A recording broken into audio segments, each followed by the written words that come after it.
दोस्तों अब फरवरी के केवल 3 दिन बचे हैं और 1 मार्च आने वाला है। तो 1 मार्च से अब कब्जे को हटवाने के लिए न तो आपको थाने के अंदर जाना पड़ेगा, न कोर्ट के अंदर जाना पड़ेगा, किसी के सामने भी गिड़गिड़ाने की आपको जरूरत ही नहीं है। आपका काम बड़ी आसानी से हो जाएगा, आपकी संपत्ति से डेफिनेटली कब्जा हटके रहेगा। बस इसके लिए आपको एक छोटा सा काम करना होगा। तो काम कौन सा है जो बहुत ही महत्वपूर्ण है, 1 मार्च से आपको कर ही लेना है। इसके सिवाय ज्यादा कुछ आपको करने की अब जरूरत ही नहीं है। तो ये पूरी जानकारी आज के वीडियो के अंदर मैं आपको अच्छे से समझाने वाला हूँ। वीडियो बहुत ही महत्वपूर्ण है, आपके फायदे का है। वीडियो को आपको कहीं से भी स्किप नहीं करना है, क्योंकि ऐसी जानकारी आपको हर जगह पे नहीं मिलेगी जो इस वीडियो के अंदर मिलने वाली है। और इस चैनल को अभी तक सब्सक्राइब नहीं करे हैं तो सब्सक्राइब भी कर दीजिए और साथ में बेल आइकन को भी दबा दीजिए। तो चलिए शुरू करते हैं। तो वेलकम दोस्तों, मैं हूं आपका अपने एडुकुट जितेंद्र। तो दोस्तों सबसे मेन बात तो मैं बताना चाहता हूं कि अगर आपकी लाखों करोड़ों की संपत्ति है, देखो मिनिमम लाखों करोड़ों की तो संपत्ति हमेशा होती है। और वो संपत्ति दो तरीके की आपकी हमेशा होती है, या तो आपकी खुद की मेहनत से कमाई हुई संपत्ति होती है, या फिर आपकी पुश्तैनी संपत्ति होती है, या फिर आपको गिफ्ट डीड वगैरह से मिली हुई संपत्ति होती है। और ऐसी जो भी आपकी खुद की संपत्ति है उसके ऊपर अगर कोई फ्री फोकट के अंदर कब्जा करके रह रहा है, उसको अगर नहीं छोड़ रहा है, तो उसको आपको जरूर छुड़वाना है। ऐसी संपत्ति को आपको रहने नहीं देना है, उसको फिर से प्राप्त करना है। पर यहाँ पे लोगों के भ्रम यह है कि अगर वो लगातार 12 साल तक उस संपत्ति के ऊपर रहता है तो उसका मालिकाना हक ले सकता है, उसको मालिक बन सकता है, उसका कब्जा है तो अब कब्जा नहीं छूटेगा। ऐसा बिल्कुल भी नहीं है, ये मिथ्या है, ये भ्रम है। और इसी का तोड़ आज के वीडियो के अंदर मैं आपको बताने वाला हूं कि चाहे कब्जा कोई सी भी संपत्ति के ऊपर क्यों ना हो, चाहे आपकी खुद की कमाई हुई संपत्ति है, या फिर पुश्तैनी, या फिर पैतृक संपत्ति है, या फिर गिफ्ट डीड वगैरह से आपको मिली हुई संपत्ति है, हर तरह की संपत्ति से पुराने कब्जे को भी आज आप हटवा सकते हैं। चुटकियों के अंदर हटवा सकते हैं और 1 मार्च से आप हटवा सकते हैं। तो कैसे हटवा सकते हैं, बस इसके लिए एक छोटा सा काम करना होगा। और अगर आप ये छोटा सा काम कर लेते हैं तो आपको सफलता जरूर से जरूर मिलेगी। देखो बहुत से लोगों की क्या कमी होती है कि बिना वजह तो पैसा खर्च कर देंगे, पर काम की जगह पे वो पैसा खर्च करना नहीं चाहेंगे। जो समझदार है वही खर्च करेंगे और उनको ही फायदा मिलता है। तो यहाँ पे मैं बताना चाहता हूँ कि देखो अब तक आपका बहुत अधिक समय और पैसा बर्बाद हो चुका है कब्जे को हटवाने के लिए, पर कब्जा नहीं हट पा रहा है। हर जगह पे जाके आप प्रयत्न कर चुके हैं, प्रयास कर चुके हैं, पर हर जगह से आपके हाथ केवल निराशा ही लगी है। तो मैं आपको बताना चाहता हूं कि अब आपका बहुत कम समय लगेगा, बहुत कम पैसा लगेगा।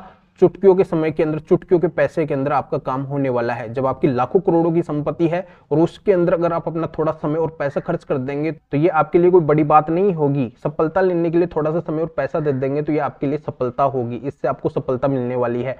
तो बिल्कुल आप अपना थोड़ा समय दीजिए, थोड़ा पैसा खर्च कीजिए और अब आपको फायदा जरूर मिलने वाला है 1 मार्च से। तो करना क्या है, सबसे पहले तो मैं बताना चाहता हूं कि देखो आपको खुद को एक्टिव होना पड़ेगा, किसी के भरोसे आपको बैठे नहीं रहना है। आप बोल रहे हैं कि आपके वकील साहब है केस के अंदर, आपका कोई जान पहचान का है, वो आपका काम करवा देगा, तो ऐसा कोई भी काम जल्दी से नहीं करवाने वाला है। आप खुद एक्टिव रहेंगे, आप खुद सक्रिय रहेंगे, तब भी आपको सफलता मिलेगी। अन्यथा गांठ बांध लो कि आपको सफलता बिल्कुल भी नहीं मिलेगी।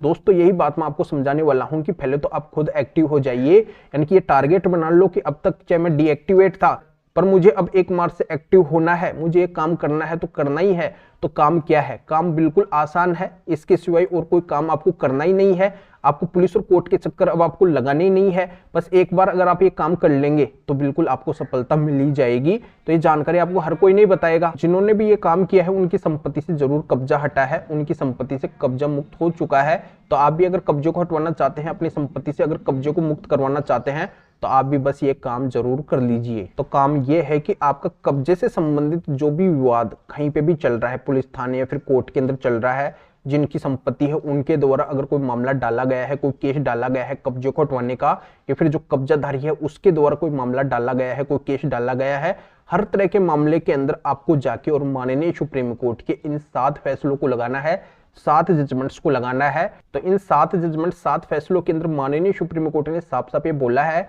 कि अगर किसी कब्जेधारी का कब्जा किसी संपत्ति के ऊपर बनता ही नहीं है तो उसको उस संपत्ति का मालिक कभी भी घोषित नहीं किया जाएगा, उसको उस संपत्ति का मालिक नहीं बनाया जाएगा। और ये साफ बात है कि अगर वो मालिक नहीं बनेगा उस संपत्ति का तो उसको कब्जे को छोड़ना ही पड़ेगा, क्योंकि जब उसका मालिक नहीं है तो कब्जा उसको छोड़ना पड़ेगा।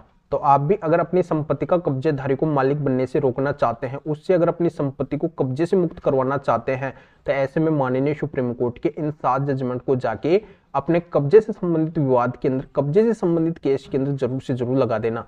इन जजमेंट से अब तक हजारों कब्जे हट चुके हैं, तो आपका कब्जा भी हटेगा। बस आपको जाके कोर्ट के अंदर लगाना है, थोड़ा सा कन्विंस करना है, पुलिस थाने के अंदर जाके लगाना है, थोड़ा सा कन्विंस करना है, आपको फायदा मिल जाएगा। फिर बार बार आपको जाने की जरूरत पड़ेगी नहीं।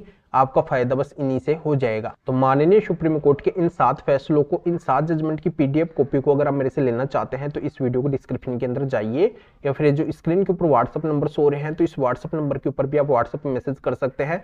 आप बता सकते हैं कि आपको इन 7 जजमेंट की पीडीएफ कॉपी लेनी है, तो मेरा असिस्टेंट आपको व्हाट्सएप के ऊपर रिप्लाई देगा, आपको प्रोसीजर बताएगा और इन 7 जजमेंट की पीडीएफ कॉपी आपके व्हाट्सएप के ऊपर सेंड कर देगा, जो आप अपना कब्जे से संबंधित विवाद के अंदर जाके लगा देना, आपको सफलता मिल जाएगी। या फिर आपकी किसी भी तरीके की कानूनी समस्या है, आप अगर मेरे से फोन के ऊपर बात करना चाहते हैं तो भी आप इस व्हाट्सएप नंबर के ऊपर व्हाट्सएप पे मैसेज करके अपॉइंटमेंट बुक करवा के डायरेक्टली आप मेरे से कॉल के ऊपर यानी कि फोन के ऊपर बात कर सकते हैं। अपनी हर तरह की कानूनी समस्या का समाधान मेरे से फोन के ऊपर जान सकते हैं।